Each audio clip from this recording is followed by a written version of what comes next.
Aber das war jetzt schon daran gewöhnt. Es ist immer das Gleiche, Hat es geseufzt.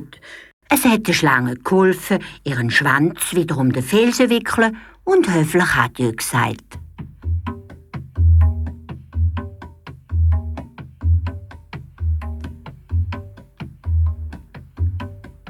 Es geht zum Fluss und schaut ins Wasser rein.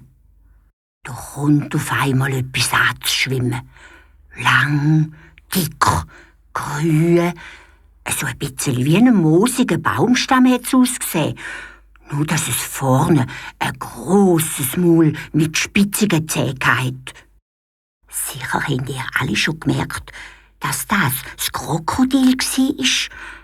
Aber das Elefantli hat ja nicht recht gewusst, wie ein Krokodil aussieht und hat dem Tier zugerufen. Entschuldigung, Fräulein, wäre es vielleicht möglich, dass Sie mir Auskunft geben können? Haben Sie schon mal ein Krokodil gesehen?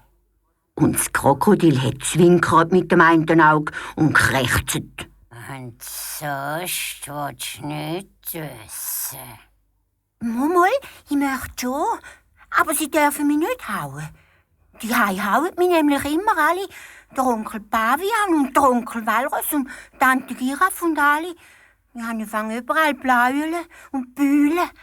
Aber ich möchte so gern wissen, was Krokodil zu Mittag frisst.